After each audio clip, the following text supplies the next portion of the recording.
Assalamualaikum warahmatullahi wabarakatuh. Perkenalkan, nama saya Rahma Olivia, PP 2011-03-1008. Baiklah, saya akan menjelaskan mengenai estimasi biaya tahap desain. Estimasi biaya proyek, suatu proses penentuan atau determinasi tentang biaya-biaya yang terlibat pada suatu konstruksi untuk setiap proyek yang ada. Menurut National Estimating Society USA, estimasi adalah seni memperkirakan, the art of approximating kemungkinan jumlah biaya yang diperlukan untuk suatu kegiatan yang didasari oleh informasi yang tersedia pada waktu itu. Metode-metode berdasarkan tahapan. 1. Estimator konseptual berfungsi pada fase skematik di mana fase detail belum ada. 2. Estimasi preliminary atau awal disiapkan oleh arsitek atau engineer lebih definitif. 3. Estimasi engineer disiapkan oleh konsultan, tingkat akurasi 3% karena desain total telah tersedia. 4. Estimasi penawaran dibuat oleh kontraktor, mencakup total biaya proyek ditambah dengan markup untuk keuntungan perusahaan. Tujuan utama dari estimasi untuk mengidentifikasi kebutuhan sumber daya, biaya dan durasi, dan hasil dari estimasi biaya biasanya juga disebut dengan RAB, yaitu rencana anggaran biaya atau proposal biaya. Estimator yaitu peran estimator adalah kunci dari suatu pekerjaan atau proyek yang mengendalikan biaya. Tahap RAB Engineering Design seperti yang tertera pada bagian ini. Pada dasarnya, penyusunan RAB terdiri dari 3 bagian pokok material. Ke-1, membaca gambar rencana, membuat daftar uraian pekerjaan secara berurutan. Kedua, menghitung volume tiap-tiap pekerjaan, terus membuat HSP. Ketiga, membuat RAB dan membuat rekapitulasi total. Bagannya dapat dilihat seperti di bawah ini. Yang harus dikuasai cost engineer. 1. Pengetahuan tentang tahapan-tahapan pembangunan. Variabel-variabel yang mempengaruhi estimasi biaya proyek yaitu cuaca, transportasi, kondisi tanah, jumlah tenaga kerja, penyediaan peralatan, dan keterbatasan subkontraktor. Hal-hal yang perlu dipersiapkan. 1. Daftar harga satuan bahan. 2. Daftar harga satuan upah. 3. Daftar sewa alat. 4. Data-data inflasi. 5. Tabel baja. Dan 6. Daftar besi, baja polos, dan ulir. Hal-hal yang harus dikuasai oleh seorang estimator. 1. Dapat membaca dan memperkirakan rencana-rencana. 2. Mengetahui pengetahuan matematika untuk volume. 3. Mengetahui pengetahuan matematika untuk biaya material. 4. Dapat memvisualisasikan suatu gambar kerja serta dapat memberikan solusi untuk beberapa permasalahan. 5. Mempunyai pengalaman kerja pada bidang konstruksi sehingga dapat menggambarkan proyek yang sesungguhnya di pikirannya dan dituangkan di kertas dalam bentuk estimasi. 6. Mengetahui tentang kinerja tenaga kerja dan operasionalnya. 7. Mengetahui pengetahuan tentang harga-harga yang berkaitan dengan proyek. 8. Mempunyai kemampuan mengoperasikan komputer, baik software dan hardware. 9. Mempunyai kemampuan untuk memenuhi tenggang waktu penawaran. Aturan dasar dalam metode pengukuran. 1. Pengukuran harus dilakukan sesuai dengan yang tertera pada gambar kerja. Maksudnya adalah untuk mengukur semua bagian yang terlihat pada gambar secara tepat. 2. Dalam melakukan pengukuran atau take off, semua yang terlihat pada gambar harus dihitung. 3. Perhitungan harus dilakukan pada setiap jenis pekerjaan yang masing-masing termasuk material, pekerjaan, peralatan, biaya lainnya. 4. Dalam melakukan pendimensian harus dilakukan dalam ukuran panjang, lebar, dan tinggi. 5. Seluruh pekerjaan harus dihitung dengan memberikan toleransi. Misalnya, untuk ukuran panjang dihitung sampai 1 cm terdekat dan luas dihitung sampai 0,01 meter kuadrat. 6. Jenis pekerjaan yang sama namun dikerjakan dalam kondisi dan sifat yang berbeda harus dihitung secara terpisah. 7. Penentuan tambahan atau tunjangan untuk sisa atau buangan harus dilakukan pada setiap bagian yang memerlukan dan bukan pada saat akhir estimasi. Ini karena sifat material, peralatan yang digunakan, prosedur manajemen. Prinsip satuan. Satuan berperan penting dalam penghitungan volume pekerjaan pada proses quantity take-off. Secara umum, Prinsip satuan. 1. Pekerjaan yang tergolong dasar mempunyai volume dan tebal, hendaknya dihitung dalam satuan kubik atau volume. 2. Pekerjaan permukaan yang tergolong dangkal dan tipis dihitung dalam suatu persegian luas. 3. Pekerjaan pada bagian yang panjang dan tipis dapat dihitung dengan satuan lari. 4. Pekerjaan sebagian tertentu dihitung dalam bentuk satuan. Volume pekerjaan merupakan jumlah volume bagian pekerjaan dalam suatu kesatuan yang bisa disebut pada kubikasi pekerjaan dan perhitungannya dilakukan berdasarkan gambar. Metode perhitungan volume pekerjaan 1.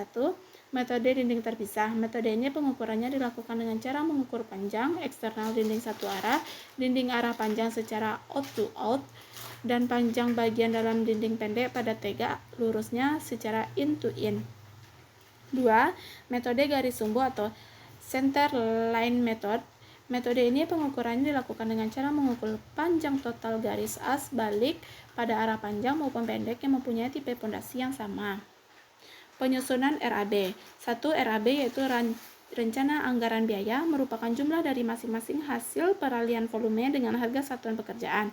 2. Harga satuan pekerjaan adalah jumlah harga bahan dan upah tenaga kerja berdasarkan perhitungan analisis. 3. Sebelum mendapatkan harga satuan pekerjaan, terlebih dahulu dilakukan analisa bahan dan analisa upah. 4. Secara skematis, kedudukan harga satuan upah dan harga satuan pekerjaan dapat dilihat sebagai berikut. Mengapa perlu dihitung? Untuk menekan biaya sehingga lebih efisien dan terukur sesuai dengan keinginan pemilik dan pembangunan. Beberapa keuntungan apabila terlebih dahulu kita menghitung biaya proyek. 1. Jenis pekerjaan apa saja yang akan digunakan untuk diadakan. 2. Volume macam-macam bahan yang akan dibutuhkan dalam membuat proyek dalam diketahui. 3. Jumlah biaya yang diperlukan untuk pembuatan proyek tersebut dapat diperkirakan sehingga perputaran keuangan dapat diatur. 4. Pekerjaan-pekerjaan apa saja yang sudah ada ataupun belum selesai dikerjakan dapat dikontrol. 5. Pemilik dapat terbantu dalam bernegosiasi tentang harga penawaran kontraktor atau pihak kedua, sehingga tidak akan merugikan pemilik sebagai pihak pertama. Tahap penyusunan RAB. Menyusun daftar uraian pekerjaan. Tahap menyusun RAB. Menyusun daftar uraian pekerjaan. Untuk menyusun uraian pekerjaan, estimator terlebih dahulu membaca dan menguasai gambar rencana dan rencana kerja syarat-syarat RKS. 2. Menyusun WBS. 3. Daftar ini dapat menjadi acuan sehingga memudahkan menghitung volume biaya dan pengontrolan. Work breakdown structure. Tahap pertama sebelum menghitung biaya adalah menetapkan susunan rincian pekerjaan berdasarkan dokumen yang ada. Susunan rincian pekerjaan dirumuskan melalui hierarki dari jenis proyek tersebut. Tiap hierarki dari proyek diuraikan menjadi item-item pekerjaan secara detail. Seorang cost engineer terkadang menganut spesialisasi. Struktur hierarki data biaya sebagai berikut.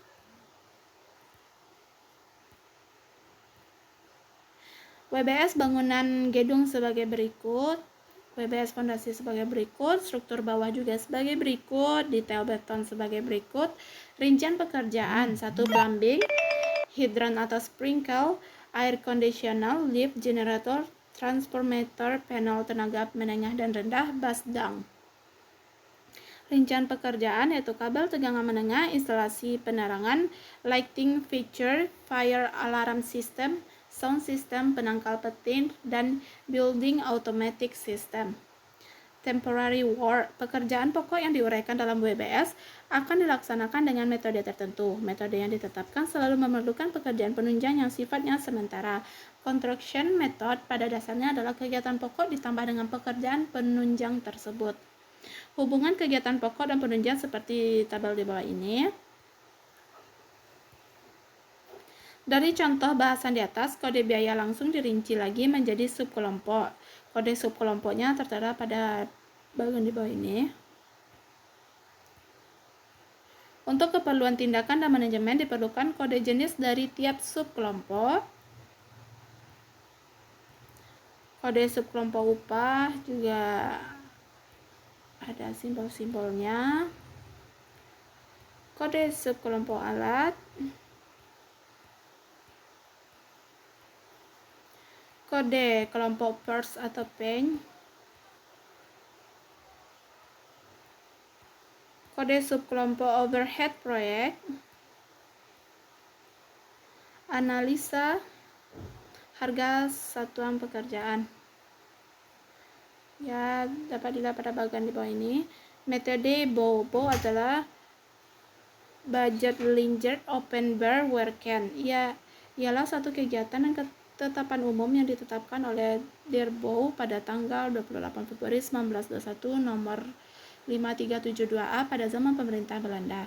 Di Indonesia hingga kini dalam menentukan rencana anggaran biaya bangunan, sebagian orang masih mengutamakan pemodalan buku analisa BOW sebagai dasar penentuan harga untuk pekerjaan yang bersifat sederhana. Tidak sedikit orang yang berpendapat bahwa pedoman yang ada di BOW sudah tidak cocok dewasa ini. Arti daripada BOW adalah pedoman untuk menyusun suatu analisa biaya suatu pekerjaan secara tradisional. Pedoman tersebut untuk menentukan banyaknya bahan yang diperlukan untuk setiap jenis pekerjaan serta upah kerja untuk melaksanakan pekerjaan tersebut. Analisa BOW hanya dapat dipakai untuk pekerjaan padat karya yang memakai peralatan konvensional seperti gergaji, cangkul, dan lain-lainnya. Peralatan konvensional ini masih menggunakan tenaga manusia untuk menggerakkan peralatan tersebut. Sedangkan bagi pekerja yang menggunakan peralatan modern atau alat berat, analisa BOW tidak dapat dipergunakan sama sekali.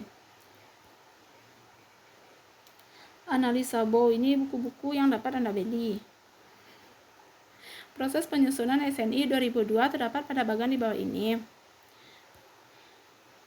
Contoh perhitungan berdasarkan SNI terdapat pada tabel di bawah ini. Contoh 1 ada tahap 1,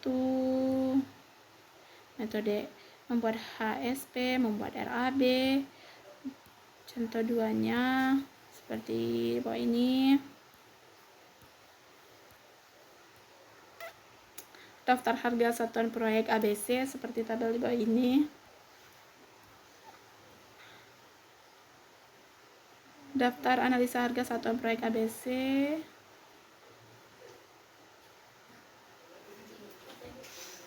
Sekian yang dapat saya jelaskan. Apabila ada kekurangan dan kelebihan saya mohon maaf. Sebelumnya terima kasih. Assalamualaikum warahmatullahi wabarakatuh.